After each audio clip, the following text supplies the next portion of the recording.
Hello. आप लोग ठीक हैं? मैं भी बढ़िया हूँ। आज का टॉपिक है, क्या भारत में पुनः ब्रिटिश प्रशासन लौट रहा है? आशुतोष पांडे भैया की गिरफ्तारी आयोग सरकार की नाकामी थी या पुलिस की तानाशाही? कहाँ हैं आशुतोष भैया? वो एक छात्र नेता थे, मुझे बहुत जानकारी तो उनके बारे में है नहीं। पर्सनली प्रोफेशनली मैं किसी तरह से उनसे अटैच थी नहीं। अभी आंदोलन में ही देखा सुना, जितना सोशल मीडिया में मैंने भी देखा। जो गिरफ्तारी जब हुई, जब उनको उठाया गया, तब मैं भी वहीं धरना स्थल पर ही थी और उनका योगदान काफ़ी रहा, मीडिया में भी देखने को मिला। पहले जब आंदोलन हुआ करते थे, सविनय अवज्ञा आंदोलन देख लीजिए, भारत छोड़ो आंदोलन देख लीजिए, और जितने भी आंदोलन हुए हैं उन सभी आंदोलनों को अगर आप नोटिस करेंगे ना, उनमें नेतृत्वकर्ता ही उठाए जाते थे ना, ये बता के कि ये देश में अशांति फैला रहे हैं, ये लोग देश में मतलब सरकार के विरुद्ध, देश विरुद्ध काम कर रहे हैं, देशद्रोह का आरोप उन पर लगाया जाता था। कहीं वही आरोप आशुतोष पांडे पर भी तो नहीं लग गया? आशुतोष पांडे को क्यों उठाया गया? अगर आशुतोष पांडे क्रिमिनल है तो पुलिस में इतनी दम था ना, इतनी ही ताकत थी पुलिस में, तो उनको क्राइम करते समय अरेस्ट करती। वह छात्रों के सामने छात्र हित में बात करते हुए एक व्यक्ति को उठा के पुलिस क्या दिखाना चाहती है, सरकार क्या दिखाना चाहती, आयोग क्या दिखाना चाहता है? क्या भारत में लोकतंत्र नहीं बचा, या कोई अन्याय के खिलाफ आवाज़ नहीं उठा सकता?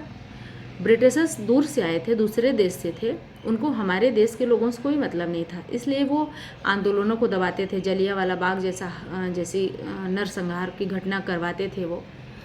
लेकिन ये जो नेता गए हैं, ये जो पुलिसकर्मी गए हैं, ये जो सरकार में बैठे हुए लोग हैं, जो अधिकारी, ये तो हमसे, हमारे बीच से उठकर गए हैं ना। ये उसी का अनुसरण तो नहीं करने लगे फिर से कि जो अन्याय के खिलाफ आवाज़ उठाएगा हम उसको सीधा जेल में डाल देंगे? ये क्या है? ये सोचने का विषय है कि आखिरकार, मैं सिर्फ किसी पर्टिकुलर पर्सन की बात नहीं कर रही हूँ, आशुतोष पांडे की ही बात नहीं कर रही हूँ, उनकी जगह कोई और भी होता। एक इंसान छात्रों का नेतृत्व कर रहा है, आप उनको डिटेन कर ले रहे हैं, क्यों? उसका अपराध क्या है? क्या कोई आंदोलन नहीं कर सकता? जबकि आंदोलन के लिए सीधा सा ऑर्डर लिया गया था वैधानिक तरीके से। ये सोचिएगा ज़रा, आज आशुतोष पांडे गए हैं, किसी के बेटे हैं, कल को आपका बेटा भी हो सकता है। अगर वो अन्याय के खिलाफ आवाज़ उठाएगा भारत में, आप भी हो सकते हैं, आपको भी अरेस्ट किया जा सकता है। इसका मतलब क्या देश से लोकतंत्र समाप्त हो रहा है? ये क्या कारण है? मैं ये नहीं कहती कि पूरी प्रोफाइल मुझे आशुतोष पांडे की पता है, नहीं, वो जो कुछ भी थे, अगर वो क्रिमिनल भी थे तो पुलिस में औकात थी ना, तो उनको क्राइम करते समय पकड़ती। ये पुलिस की तानाशाही है सीधा सीधा, या सरकार फेल मार रही है उसका प्रमाण है, या आयोग की लाचारी है कि बच्चों को यहाँ से हटाओ। अरे तुम में दम है तो तुम सामने आके बात करो, हम तर्क पे बात करने को तैयार हैं। वहाँ पर कोई ऐसा बच्चा नहीं था जो बात न करता, कोई सामने आके तो दिखता। ये कौन सा हथकंडा अपनाया जाता है कि आयोग के अंदर बुलाओ लोगों को, फिर उनको टॉर्चर करो, उनके घर में पुलिसकर्मी जाएं? क्या चल रहा है देश में? आप सब आज नहीं बोलेंगे, कब बोलेंगे भाई? देश एकदम ब्रिटिशर्स से भी अधिक खराब स्थिति में जा रहा है। तो आपको अभी दिख नहीं रहा? जब सब कुछ मिट जाएगा तब दिखेगा आपको, जब एकदम नरसंहार की स्थिति आ जाएगी जब ये होगा। आज बच्चे डिटेन किए जा रहे हैं, आपको नहीं दिख रहा है। कल को बच्चे आंदोलन करेंगे, फायरिंग करवा देंगे जलियांवाला बाग हत्याकांड जैसे। अगर इतने निर्दयी हैं कि एक भूखा प्यासा इंसान 2 दिन से बैठा है, छात्रों का नेतृत्व कर रहा है, उसको सीधा ही उठवा ले रहे हैं, एक गिलास पानी पूछे बिना उसको फिर संगम में घुमा रहे हैं, कभी कहीं घुमा रहे हैं, कभी कहीं घुमा रहे हैं, क्यों भाई? मैं पूछता हूँ क्यों? आज आशुतोष पांडे है तो आप सब इग्नोर कर रहे हैं। आप होंगे और आपके घर का बच्चा होगा तो आप क्या करेंगे उसमें, बताइए आप मुझे। वो हमारे देश का नागरिक है, वो हमारे ही बीच के हैं, हमारे जैसे ही छात्र हैं। अगर अन्याय के खिलाफ आवाज उठाना गलत है तो फिर सारे छात्र तो वही कर रहे थे। और आशुतोष पांडे अगर क्रिमिनल है तो पुलिस क्राइम करते समय उनको पकड़ती ना। ये बच्चों को डरा रही है ना पुलिस, सीधा सीधा सरकार बच्चों को डरा रही, आयोग बच्चों को डरा रहा है कि अगर तुम गेट के सामने आए, लोक सेवा आयोग गेट के सामने अन्याय के खिलाफ तुम आवाज उठाने आए तो हम तुमको डिटेन कर लेंगे। बहुत से बच्चों से मेरी वहाँ पे बात हुई तो वो कह रहे थे अरे हम नहीं जाएंगे, ज़िंदगी बर्बाद हो जाएगी। वो एक लड़की जो बेचारी दीदी गौरी थी जिनके साथ अभद्रता की थी पुलिस ने, वो कह रही थी मेरा नाम सबके सामने आ गया, कहीं मेरी करियर में तो नहीं बट्टा लग जाएगा। मैं एक तो वैसे भी ऐसी हूँ और पढ़ाई लिखाई भी अगर बट्टा होने पाई हम तो फिर सड़क में आ जाएंगे, भीख मांगने की स्थिति में आ जाएंगे। बच्चों के अंदर इतना खौफ भर दे रहे हैं आप। अरे युवा पीढ़ी आधार है देश का भाई, विकास का आधार है। उसी आधार को दबा रहे हैं आप। जिस नींव पे इमारत खड़ी करनी है उस नींव को हिला रहे हैं आप। उस नींव को एकदम से खत्म करना चाहते हैं। बिना नींव के कौन सी इमारत खड़ी कर लेंगे, कौन सा विकसित देश बना लेंगे आप, मुझे ये बताइए। कोई भी हो, मुझे किसी पर्सनली, मैं किसी राजनीतिक पार्टी से नहीं, मैं एक स्टूडेंट हूँ।